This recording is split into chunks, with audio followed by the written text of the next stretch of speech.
Hello दोस्तों, स्वागत है आपका आपके अपने YouTube channel chemistry with Teju sir पर। बच्चों, क्लास 12 के रासायनिक बल गतिकी लेसन के आज 9वें एपिसोड की बारी है, जिसमें हम पढ़ने जा रहे हैं प्रथम कोटि अभिक्रिया। पिछले एपिसोड में हमने पढ़ी थी शून्य कोटि अभिक्रिया, और तब मैंने कहा था कि इसके आगे के जो एपिसोड है वो इसी पर आधारित होंगे।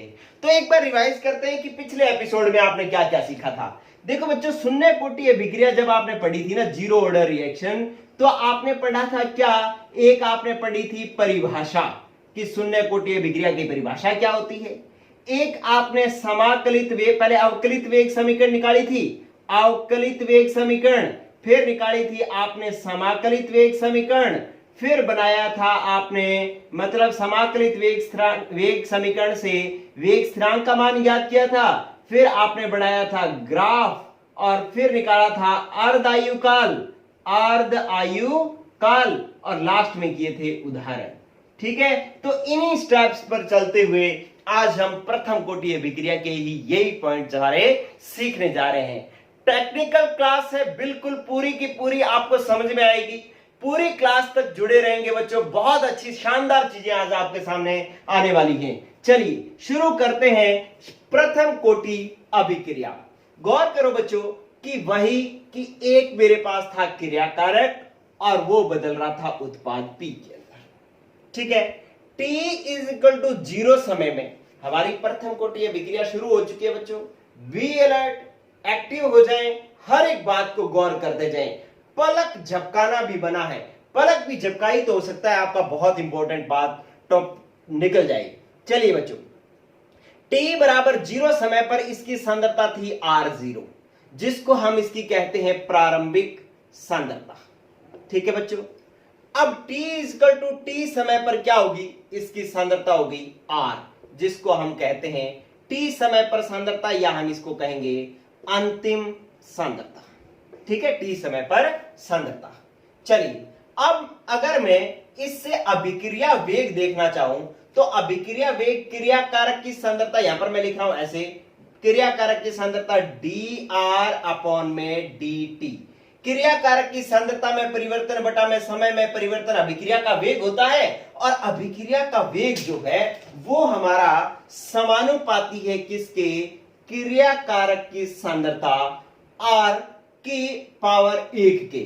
कि ये मैंने जो वेग व्यंजक बनाया है ना, इसके अंदर क्रिया कारक की सांद्रता के ऊपर जो घात लगा होता है वही अभिक्रिया कोटि होती है। अगर मैं प्रथम कोटि अभिक्रिया लिख रहा हूं तो यहां पर पावर 1 ही लगाऊंगा। ठीक है, ये क्या है, अभिक्रिया का वेग, ये क्या है समानुपाती, ये क्या है क्रिया कारक की सांद्रता, और इसकी है प्रथम घात। तो बस आपके पास परिभाषा बन गई बच्चों, क्या कि वह अभिक्रिया जिसमें अभिक्रिया वेग क्रिया कारक की सांद्रता के प्रथम घात के समानुपाती होता है, प्रथम घात के समानुपाती होता है। ठीक है, उसे प्रथम कोटि अभिक्रिया कहते हैं, प्रथम कोटि अभिक्रिया कहते हैं। तो बात समझ में आ गई बच्चों कि ये वो अभिक्रिया है जिसके अंदर अभिक्रिया का वेग क्रिया कारक की सांद्रता के प्रथम घात के समानुपाती है। क्लियर बच्चों, तो ये हुई आपकी एक परिभाषा। तो एक पॉइंट आपका क्लियर हो गया कि आपको परिभाषा लिखनी थी। बस जीरो ऑर्डर में क्या कहते थे कि जिसमें अभिक्रिया का वेग क्रिया कारक की सांद्रता की शून्य घात के समानुपाती था। ठीक है, तो बस बात बन गई। चलिए, अब आप हटाओ समानुपाती का निशान, ये बन गया आपके पास dr बटा में dt बराबर k आ जाएगा। समानुपाती का निशान हटाओगे तो नियतांक आ जाएगा, और r की पावर 1 लगाओ ना लगाओ एक ही बात है। तो ये जो है एक समीकरण बन गई, जिसको हम कहते हैं इसकी अवकलित समीकरण। क्या कहते हैं, अवकलित समीकरण। ये लो बच्चों, दूसरी बात भी होगी आपकी क्लियर कि आपको अवकलित समीकरण निकालनी थी, परिभाषा और फिर अवकलित समीकरण। चलिए, अब आपको क्या करना है, समाकलित वेग समीकरण निकालनी है। तो आप क्या लिखेंगे, समाकलन करने पर, समाकलन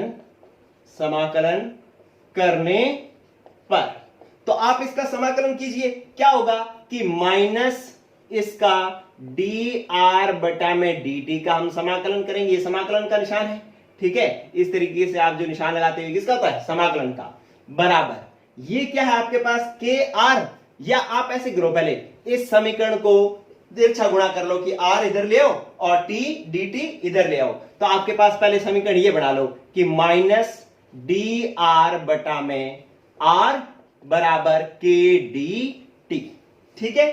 तो ये मैंने आर इधर ले आया, डी टी इधर ले आया, अब मुझे इसका समाकलन करना है, तो समाकलन क्या होगा, समाकलन बराबर हो जाएगा डी आर बटा में आर बराबर और के डी टी का समाकलन हो जाएगा, ठीक है। अब ये जो है आपको यहां पर, जिनको मैथ्स नहीं आती उनको यहां पर सीखना होगा कि डी आर बटा में आर का समाकलन क्या था। डी आर का समाकलन तो आर होता था, लेकिन डी आर बटा में आर का समाकलन क्या होता है, गौर कर लो, इसका समाकलन होता है नेचुरल लोग आर। क्या होगा, नेचुरल लोग आर। ये एल एन का मतलब क्या है, नेचुरल लोग, लोग लगेगा, डी आर बटा में आर का समाकलन हो गया नेचुरल लोग आर, माइनस तो पहले का था वो लग गया। अब के क्या है, नियतांक, नियतांक का समाकलन होता नहीं इसलिए के का के, और डी टी का समाकलन क्या होता है, टी, तो इसलिए लग गया टी। जब इस समीकरण का समाकलन किया जाएगा तो एक नियतांक आएगा जिसको हम क्या कहेंगे, समाकलन नियतांक आई। क्लियर बच्चों, तो ये वही चीजें अपने करते आ रहे हैं जो पिछले जीरो ऑर्डर रिएक्शन में की थी, शून्य कोटि अभिक्रिया में की थी, ठीक है। अब आपको आई का मान निकालना है। चलिए बताओ, जिन्होंने कल का एपिसोड देखा है बताओ आई का मान कब निकलता है, कैसे निकाला जाता है, t इक्वल टू 0 समय पर। कब निकलता है, t इक्वल टू 0 समय पर। तो आई बराबर है हमारे पास समाकलन नियतांक, समाकलन नियतांक है, और इसका मान जो है वो कब निकलता है, t इक्वल टू 0 समय पर। कहता है कि यदि आपके पास t बराबर 0 हो तो r बराबर क्या हो जाएगा, r बराबर हो जाएगा r0। देखो अगर t बराबर 0 है तो r बराबर क्या हो गया, r0, ठीक है। यहां पर आपने देखना है कि t बराबर क्या कर दिया, 0, तो r बराबर क्या हो जाएगा, r0। तो ये मान अगर अपने इस समीकरण में रखें तो आपके पास समीकरण क्या बन जाएगी, समीकरण बन जाएगी। आप इस समीकरण को इंपॉर्टेंट नोट कर लें पहले, क्योंकि इस समीकरण को 2-3 बार अपने काम में लेंगे। चलिए अब आपको क्या करना है कि इस समीकरण में ये t और r का मान रखना है। t और r का मान रखोगे तो ये आ जाएगा minus natural log r। r तो r है ही नहीं, r किस में बदल गया, r0 में, तो ये हो जाएगा r0, ठीक है, बराबर k इंटू t है, t का मान कितना है 0, तो इंटू आ गया 0, और प्लस i तो ये रहा, तो k इंटू 0 तो 0 हो गया, i बराबर क्या बन गया, माइनस नेचुरल लॉग r0, तो इसका मतलब हो गया i बराबर बन गया माइनस नेचुरल लॉग r0। ये आपके पास i का मान आ गया। अब इस i का मान इस समीकरण में आपने रखना है, ठीक है। चाहे तो इस समीकरण को आप नाम दे दो कि ये समीकरण नंबर 1 है, ठीक है। तो अब आप देख लो क्या करना है आपने, i का मान समीकरण 1 में रखने पर। ये थोड़ा सा मैं इसको साफ कर देता हूं बच्चों, क्योंकि ये बोर्ड अपने को यहां पर चाहिए। चलिए देखो, अब अपने को i का मान समीकरण 1 में रखना है। ये लो, आप लिखेंगे i का मान, i क्या है, समाकलन नियतांक का मान समीकरण 1 में रखने पर। i का मान यदि अपने समीकरण 1 में रखें तो अब आपके पास क्या बन जाएगी, समीकरण बन जाएगी ये क्या रहा, माइनस नेचुरल लॉग r, ये है जी माइनस नेचुरल लॉग r बराबर k इंटू टी, और प्लस में क्या है i का मान क्या आ गया, माइनस नेचुरल लॉग r0, तो ये आप लगाओगे माइनस नेचुरल लॉग r0, ये आपके पास आ गया माइनस नेचुरल लॉग r0, ठीक है बच्चों। तो ये वाली जो समीकरण बनी है ना, ये समीकरण भी हमारे को काम में आएगी, इसलिए इसको भी मैं बना देता हूं इंपॉर्टेंट। ये लो, ठीक है, तो ये समीकरण भी काम में आएगी। चलिए बच्चों, अब अपने क्या करते हैं कि अपने को वेग नियतांक का मान निकालना होता है, तो अपने क्या करेंगे, इस माइनस नेचुरल लॉग r0 को इधर लाएंगे। ये माइनस नेचुरल लॉग r0 आएगा तो क्या बन जाएगा, प्लस का r बन जाएगा, ठीक है। प्लस का r बन जाएगा तो ये हो जाएगा kt बराबर प्लस का r तो नेचुरल लॉग r0, और ये क्या है, माइनस नेचुरल लॉग r, ठीक है, ये r, एक है अपने पास माइनस नेचुरल लॉग आर, ये है प्लस नेचुरल लॉग आर 0। इसको मैं क्या बोल रहा हूं, नेचुरल लॉग आर 0। ठीक है, ये नेचुरल लॉग है। चलिए अब अपने क्या करते हैं, एक फॉर्मूला होता है, इधर देखो बच्चों मैं यहां पर फॉर्मूला लिख रहा हूं।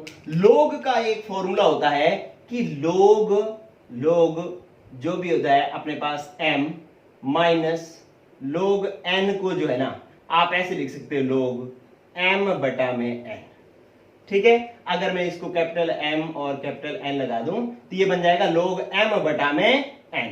ठीक है, तो अब ये फॉर्मूला अपने यहां काम में आ रहा है। ये देखो लोग r0 बटा माइनस लोग r है, तो ये जब माइनस का साइन आता है तो ये इसके बटा में चला जाता है। तो अब अपने पास ये फॉर्मूला जब अपने इस पर अप्लाई करेंगे तो यहां पर क्या बढ़ जाएगा अपने पास, kt बराबर, इसको अपने लिख सकते हैं नेचुरल लॉग r0 बटा में r।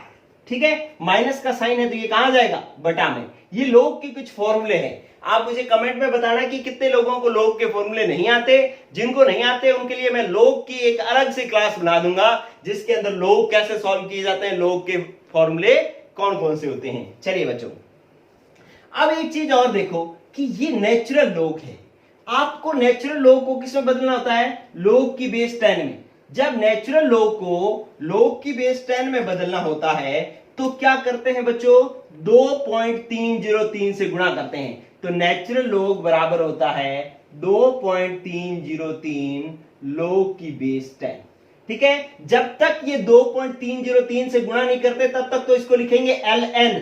जैसे ही इसको log बेस 10 लिखोगे, लोग 10 लिखोगे, तब बराबर इसके आगे गुणा किसका आ जाएगा, 2.303 का गुणा आ जाएगा। तो अब आपके पास क्या फॉर्मूला बन गया, अब फॉर्मूला बन गया kt बराबर, यहां पर मैंने लिखा 2.303, ये अब मैंने 2.303 लिख दिया तो ये नेचुरल लॉग किसमें बदल जाएगा, लॉग की बेस 10 में। तो मैंने यहां पर लिखा लॉग की बेस 10।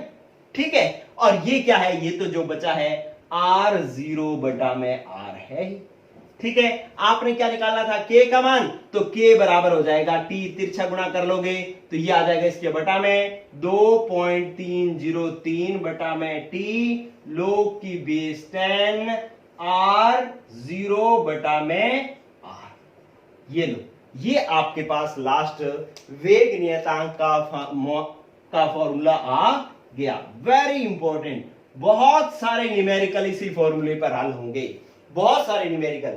ठीक है, तो ये आपके पास आ गया k बराबर 2.303, ये t बटा में आ गया, लोग की बेस 10 r0 बटा में r। ये जो है आपके पास अंतिम फॉर्मूला आ गया। चलिए, एक तो आपको क्या समस्या याद क्या रखना है, गौर कर लो दोबारा, कि एक तो ये याद रखना है कि लोग dr बटा में r का मान नेचुरल लोग r होता है। आपको जो गौर करना है, बच्चा भूल जाता है जब ऐसे रनिंग में चलता है ना, तो इंपॉर्टेंट बात क्या थी, जहां मिस्टेक होने की संभावना होती है, जहां आप डेरिवेशन करते हुए रुक सकते हो, वो चीजें क्या है मैं पॉइंट आउट कर देता हूं। एक तो dr अपॉन में r का जो समाकलन होता है वो होता है नेचुरल लॉग r, ये ध्यान रखना है। चलिए यहां सब बातें हो जाएंगी। i का मान कब निकाला जाता है, t इक्वल टू 0 समय पर, ये भी हमें पता है। फिर आ जाओ आप इधर कि यहां पर ये वाला फॉर्मूला, जो इंपॉर्टेंट बातें हैं मैंने रेड इंक से पहले जो है मतलब लिख दिया है जिससे आपको पता लग जाए। Natural log r0 minus natural log r हो ना, माइनस का साइन आता है तो ये बटा में आ जाता है। मैंने यहाँ पे लॉग लिख दिया, चाहे ये लॉग हो चाहे नेचुरल लॉग हो, फॉर्मूला यही बनेगा। Log r0 minus log r को माइनस का साइन आता है तो ये r बटा में आ जाता है, तो ये लगा दिया मैंने बटा में। ठीक है, अब आप नेचुरल लॉग को r लॉग बेस 10 में बदलोगे तो कितने से गुणा करते हो, 2.303 से गुणा करते हो। मैंने आपको कल भी कहा था कि आपको ऐसे नहीं कहना कि यार सर मेरे को तो पता ही नहीं कि 2.303 से गुणा करते हैं, मैंने तो 11वीं में सीखा ही नहीं। अरे कोई बात नहीं, नहीं सीखा तो अब सीख लिया ना, अब सीख लिया। बस याद रख लो कि नेचुरल लॉग को लॉग की बेस 10 में बदलने के लिए क्या करते हैं, 2.303 से गुणा करते हैं। ये कर लिया, t बटा में लेके, बस आपके पास लास्ट फॉर्मूला आ गया। ठीक है बच्चों, देखिए अब इस फॉर्मूले के बाद में आपके पास क्या हो गया, परिभाषा होगी, अवकलित समीकरण होगी, समाकलित समीकरण होगी, और ये वेग नियतांक हो गया। ठीक है, यही समाकलित समीकरण होती है बस अंतिम। चलिए देखो बच्चों, एक मैं आपसे एक बहुत इंपॉर्टेंट बात शेयर कर रहा हूं, आपको इसका आंसर हर हाल में देना है, ठीक है। अभी तक मैंने ये जो नोट किया है वो सिर्फ 12th का है, ठीक है। हालांकि इस पर बेस्ड कई न्यूमेरिकल हैं जो आप नीट जेई में करते हो, लेकिन इसका कुछ पार्ट जो है वो अभी ऐसा है जो स्पेशली नीट जेई के लिए है। जैसे इस फॉर्मूले को थोड़ा और आगे बढ़ाया जा सकता है, ठीक है। इस फॉर्मूले को और आगे बढ़ा करके और जो है इसके नीट जेई के फॉर्मूले बनाए जा सकते हैं।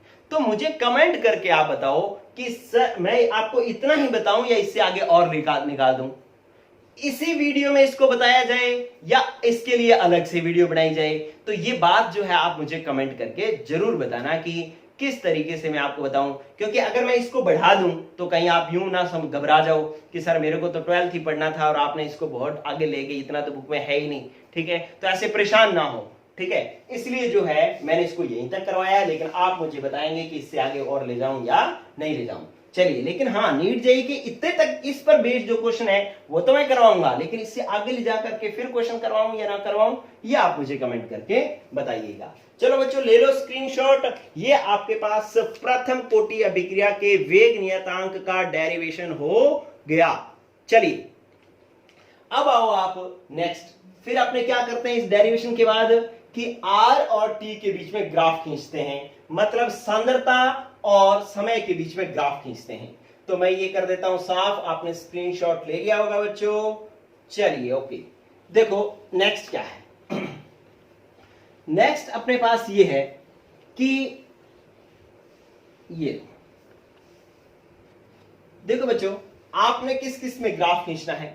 नंबर 1 पॉइंट ग्राफ बनाना है। नंबर 1 पॉइंट किस में, एक तो आपने ग्राफ बनाना है कि नेचुरल लॉग R व T के मध्य ग्राफ बनाना है। नेचुरल लॉग R व T के मध्य ग्राफ।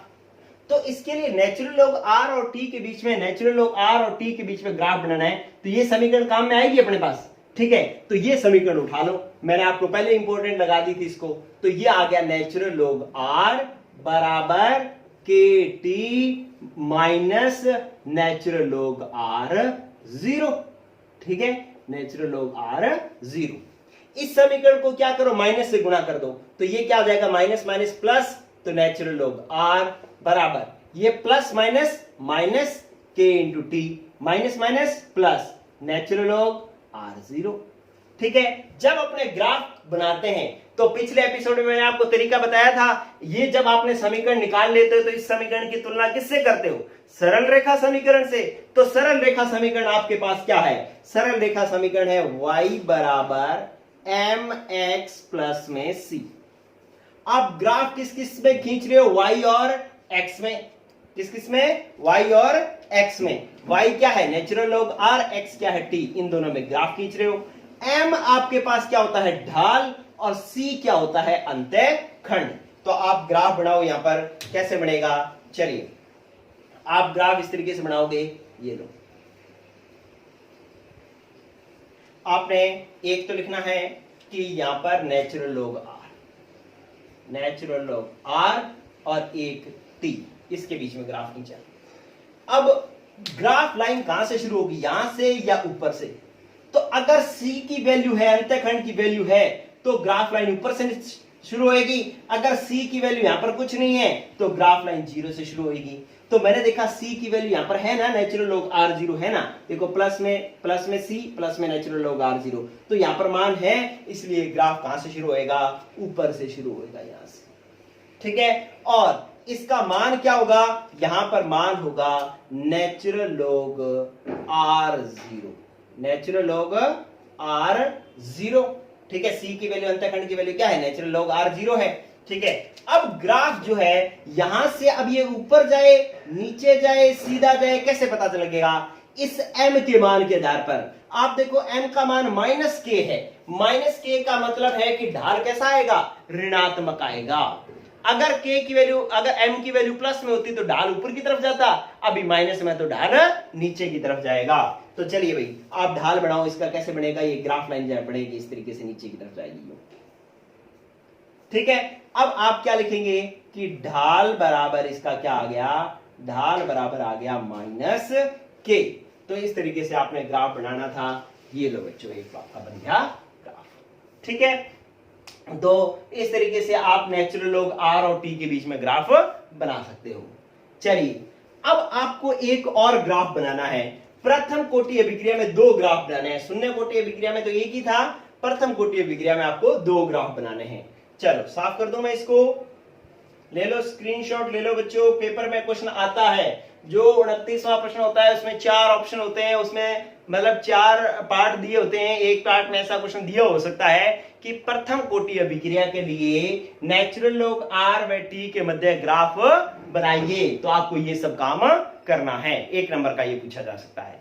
चलिए, इसके बाद दूसरा जो ग्राफ बनाना है आपको, वो किस में बनाना है, नोट कीजिए। देखो,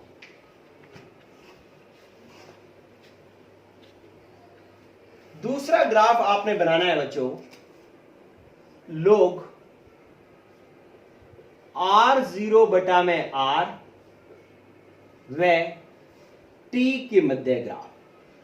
R0 बटा में R व T के मध्य ग्राफ। ठीक है, तो आप इसके लिए कौन सी समीकरण काम में लोगे, यही वाली समीकरण काम में ले लो अपने।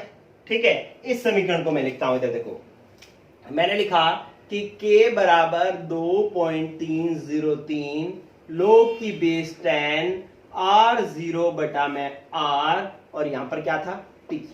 ये वाली समीकरण मैंने यहां पर लिख ली। अब आपको log R0 बटा में R और T के बीच में ग्राफ खींचना, तो T को इधर लाना पड़ेगा। तो आप ले आओ, इसको लिखो पहले, log R0 बटा में R, और ये T इधर लाओगे तो ये हो जाएगा k बटा में T, sorry k into T हो जाएगा, ये तिरछा गुणा हो जाएगा, k into T, k into T.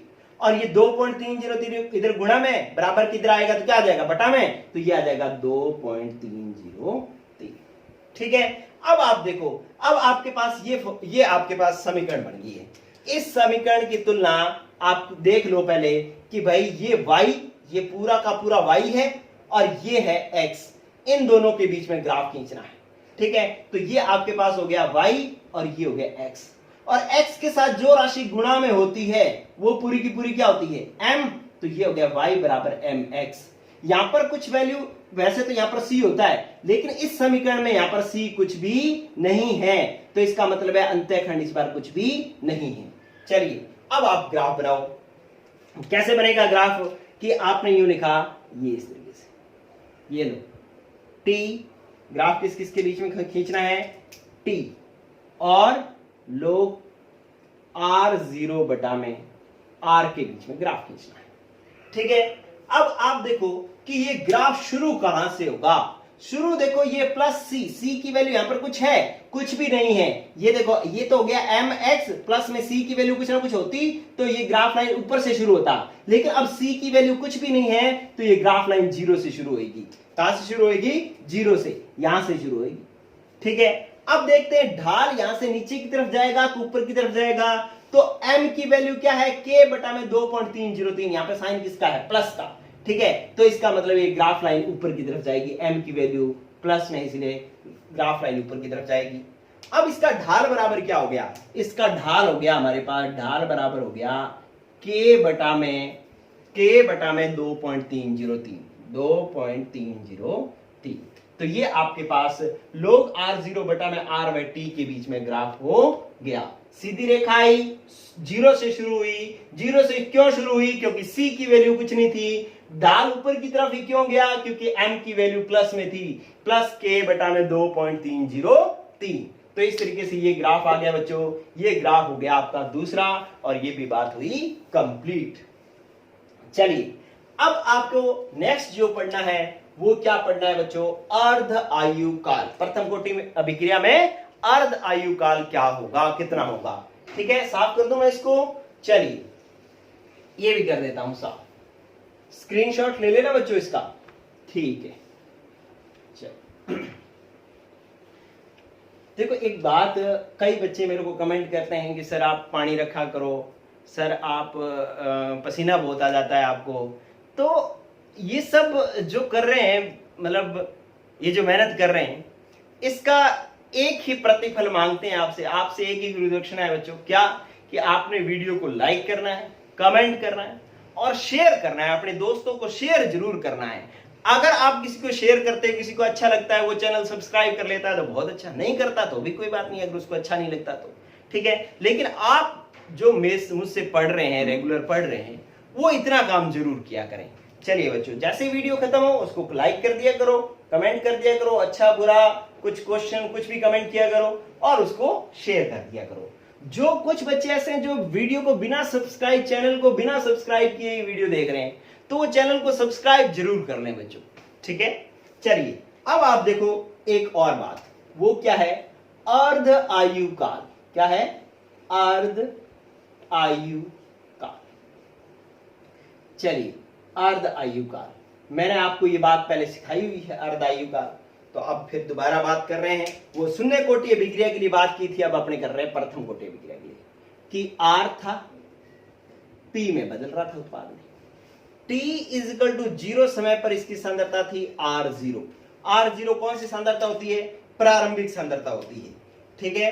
अब क्या हुआ बच्चों कि T equal to T half, T half, ये देखो मैं कैसे लिख रहा हूं, T फिर 1/2, T हाफ पर क्या हो जाएगा, इसकी सांद्रता प्रारंभिक सांद्रता की आधी रह जाएगी, ठीक है। कि आपको अर्ध आयु काल की परिभाषा मैंने क्या बताई थी कि किसी अभिक्रिया में लगने वाला वह समय जिसमें किसी अभिकारक की सांद्रता उसकी प्रारंभिक सांद्रता की आधी रह जाए। अरे प्रारंभिक सांद्रता R0 थी तो उसकी आधी क्या होगी, R0/2। इसमें इतना होने में जितना समय लगेगा वो क्या है, अर्धायु काल। तो ये आपके पास हो गया अर्धायु काल। आपको यहां पर परिभाषा जरूर लिखनी है, क्या, कि किसी अभिक्रिया में लगने वाला वह समय जिसमें क्या हो, कि जिसमें अभिकारक की सांद्रता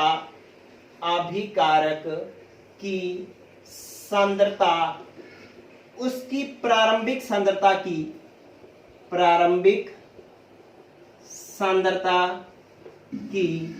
आधी रह जाती है, उसे जो है हम क्या कहते हैं कि अर्ध आयु काल कहते हैं। उस समय को आप ध्यान रखना कि अर्ध आयु काल क्या है, समय है, उस समय को अर्ध आयु काल कहते हैं। ठीक है बच्चों, तो ये आपके पास अर्ध आयु काल की परिभाषा बन गई। पिछली वीडियो जरूर देखें बच्चों, जिसने शून्य कोटि अभिक्रिया जो देखेगा उसको प्रथम कोटि अभिक्रिया बहुत आसान लगेगी। जिसने पिछला वीडियो नहीं देखा उसके लिए थोड़ा नया होगा, ठीक है। तो आप जो है पिछली वीडियो जरूर देख लें, ठीक है। अब आप आओ नेक्स्ट। अब आपने क्या करना है, ये तो मैं कर देता हूं साफ। चलो,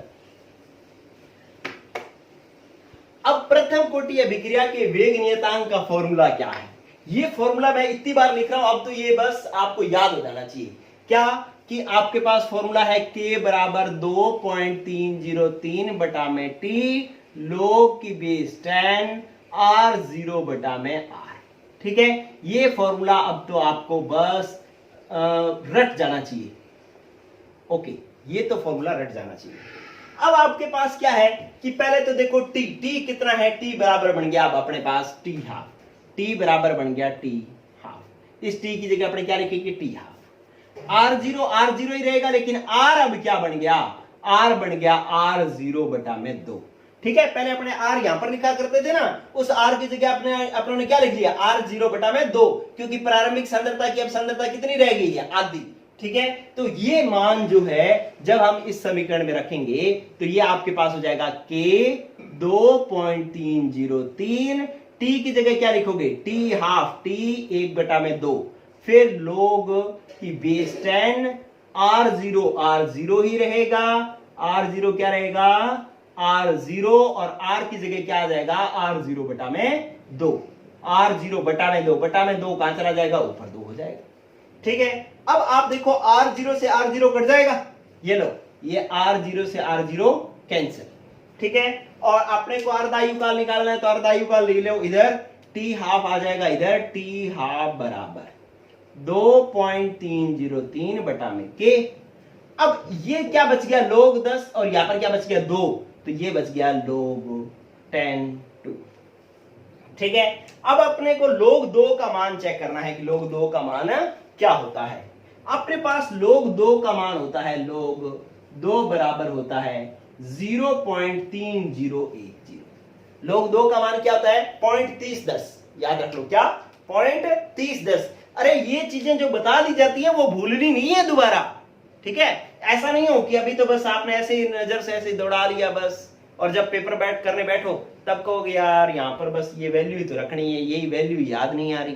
तो ऐसा नहीं होना चाहिए, ठीक है। अब आपको याद हो जाना चाहिए क्या कि log 2 की वैल्यू क्या होती है 0.3010, ठीक है। तो अब इस 0.3010 को log 2 की जगह यहाँ पर मान रखेंगे, ठीक है। तो अपने पास क्या बन जाएगा, यहाँ पर था कि चूंकि log 2 की वैल्यू 0.3010 है, तो आप यहाँ पर मान रखोगे, तो आपके पास फॉर्मूला बन जाएगा t½ बराबर 2.303 बटा में k इंटू में 0.3010, ठीक है। अब इन दोनों को गुणा करोगे, 0.3010 इंटू 2.303 को गुणा करोगे, तो ये आपके पास बन जाएगा t½ बराबर 0.693 बटा में k। ये लो, ये आपके पास लास्ट फॉर्मूला आ गया है। लास्ट फॉर्मूला जो है अर्ध आयु काल का ये वाला आ गया है। इसी फॉर्मूले को डेराइव करना होता है। इसका क्वेश्चन क्या रहता है, पहले तो ये समझें। यहां पर आपको पता लगा कि फॉर्मूला अर्ध आयु काल बराबर हो गया 0.693 बटा में k। यहां पर कहीं r0 है क्या, प्रारंभिक सांद्रता r0 थी, वो इस फॉर्मूले में कहीं नहीं आ रही। तो आप क्या कहोगे कि प्रथम कोटीय विक्रिया में अर्ध आयु काल प्रारंभिक सांद्रता पर निर्भर नहीं करता। आप चाहे ये कह दो सांद्रता पर ही निर्भर नहीं करता, यहां पर भी कोई भी सांद्रता का मान नहीं आ रहा। तो आप क्या कहोगे कि प्रथम कोटि अभिक्रिया में अर्ध आयु काल प्रारंभिक सांद्रता या सांद्रता पर निर्भर नहीं करता, ठीक है। ये क्वेश्चन जो है 12th बोर्ड में बहुत इंपॉर्टेंट रहता है। क्या क्वेश्चन आता है, क्वेश्चन आता है कि सिद्ध कीजिए कि प्रथम कोटि अभिक्रिया में अर्ध आयु काल प्रारंभिक सांद्रता पर निर्भर नहीं करता। तो आपको ये पूरी बात करनी होगी। आप ये लिखोगे, परिभाषा लिखोगे, ये फॉर्मूला लिखोगे, ये सब लिखोगे। यहां आने के बाद में आप लिखोगे अतः सिद्ध होता है कि अर्ध आयु काल प्रथम कोटि अभिक्रिया में अर्ध आयु काल क्रिया कारक की सांद्रता पर निर्भर नहीं करता, ठीक है बच्चों। तो ये फॉर्मूला जो है आपको याद रखना है, ये भी न्यूमेरिकल्स में बहुत जगह काम में आएगा। चलिए अब आपको क्या करना है, ये अर्ध आयु काल का भी ले लो स्क्रीनशॉट, ये भी आपके पास एक बहुत ही महत्वपूर्ण टॉपिक हो गया। चलिए अब एक लास्ट चीज और सीखो, क्या, एग्जांपल्स सीखने क्यों जरूरी है बताइए। इसलिए जरूरी है बच्चों क्योंकि आपको एक क्वेश्चन ऐसा पूछा जाएगा जिसमें अभिक्रिया लिख देगा और पूछेगा कि बताओ इस अभिक्रिया की कोटि क्या है। अब अभिक्रिया कोटि तो प्रायोगिक मान है, आप कैसे प्रयोग करके निकालोगे पेपर में आप प्रयोग थोड़ी करने बैठ जाओगे, और ना मैंने आपको प्रयोग सिखाया है कि प्रयोग कैसे करना है। अभिक्रिया बताया था कि वेग दुगना हो जाए, तिगुना हो जाए, लेकिन आपको कैसे पता चलेगा कि वेग दुगना हो गया, 3 गुना हो गया। तो इसलिए ऐसा क्वेश्चन नहीं पूछा जाएगा, लेकिन जो एग्जांपल्स बुक में दे रखे हैं उनकी अभिक्रिया कोटि वो पूछ सकता है। तो कौन कौन से एग्जांपल्स दे रखे हैं सुने मेरे भाई। एग्जांपल, उदाहरण नंबर 1, सबसे पहला है अमोनियम नाइट्राइट NH4NO2 का अपघटन किसमें, N2 प्लस 2H2O में। ये एक प्रथम कोटि अभिक्रिया का उदाहरण है। दूसरा देख लो, नाइट्रस ऑक्साइड N2O का अपघटन N2 प्लस O2 में। यहां पर आप 2 लगा दो तो 2N2 प्लस O2, ये भी प्रथम कोटि अभिक्रिया का उदाहरण है। फिर आप देख लो तीसरा कि ethene CH2 double bond CH2, ये क्या है एथीन, इसका करवाओ हाइड्रोजनीकरण करवाओगे तो एक हाइड्रोजन यहां पे जुड़ जाएगा, एक यहां पर जुड़ जाएगा, ये बन जाएगा CH3CH3, ये भी प्रथम कोटि अभिक्रिया का उदाहरण है। चौथा जो मैं एग्जांपल बता रहा हूं वो वेरी वेरी इंपॉर्टेंट, इसको मैं स्टार डाल देता हूं, वेरी वेरी इंपॉर्टेंट, ठीक है, कि जितनी भी रेडियो एक्टिव अभिक्रियाएं होती हैं, रेडियो एक्टिव अभिक्रियाएं जो होती हैं वो प्रथम कोटि अभिक्रिया का उदाहरण होती है। रेडियो एक्टिव अभिक्रियाएं, रेडियो एक्टिव अभिक्रिया जैसे नाभिकीय विखंडन अभिक्रिया होती है जिसमें बड़ा परमाणु छोटे परमाणुओं में टूट जाता है, उसको अपने रेडियो एक्टिव अभिक्रियाएं कहते हैं। या कोई रेडियो एक्टिव जो क्षय है वो क्या होता है कि कई पदार्थ ऐसे हैं, कई तत्व ऐसे हैं जो बड़े बड़े अपने आप अपने में से विकिरण उत्सर्जित करते रहते हैं और खत्म होते रहते हैं, उनको अपने रेडियो एक्टिव पदार्थ कहते हैं। ठीक है, तो ये जो रेडियो एक्टिव क्षय है ना, क्षय का मतलब विघटन जो है, ये क्या कहलाता है, ये कौन सी कोटि अभिक्रिया होती है, प्रथम कोटि अभिक्रिया होती है। ये ध्यान रखना, रेडियो एक्टिव अभिक्रियाएं कहीं भी आ जाएंगी तो प्रथम कोटि अभिक्रिया होंगी। फॉर एग्जाम्पल मैंने एक अभिक्रिया लिखी कि रेडियम 88-226 286, ये बनता है अपने पास, ये टूटता है रेडॉन 86 प्लस 222 222 और प्लस टूट जाता है 2 हीलियम 4। ठीक है, मतलब ये 88 परमाणु क्रमांक वाला रेडियम तत्व था, ये टूट गया 86 और 2 वाले में। 86 प्लस 2 कितना हो गया, 88। इसका परमाणु बाहर कितना है, 222 प्लस 4 226 बन गया, इसका 226 था। तो ये बड़ा परमाणु जो है छोटे परमाणु में टूट रहा है, तो इसको हम कहते हैं रेडियो एक्टिव विघटन। और रेडियो एक्टिव विघटन जो है वो क्या है, प्रथम कोटि अभिक्रिया का उदाहरण है। या ऐसा कोई भी उदाहरण आ जाए जिसमें वो कह दे कि एक पदार्थ है जो अपने आप विकिरण उत्सर्जित कर रहा है और इतने समय में इतना हो जाता है, तो ऐसा कोई न्यूमेरिकल देगा तो आप समझ जाएंगे कि वो क्या है, रेडियो एक्टिव विघटन है। और वो कौन सी कोटि का फॉर्मूला लगेगा, प्रथम कोटि अभिक्रिया का फॉर्मूला लगेगा। ठीक है बच्चों, तो ये मैंने आपको अभी जो मैटर करवाया है वो सिर्फ 12th बोर्ड का करवाया है। ठीक है, मुझे अगर आप बताएंगे कि आपने तैयारी करनी है नीट जेईई की और मैं आपको इसको थोड़ा डीप और ले जाऊं, तो मुझे बताना, एक कल का एपिसोड में एक और इसी पे बना दूंगा जिसमें इसको थोड़ा सा डीप ले जाऊंगा।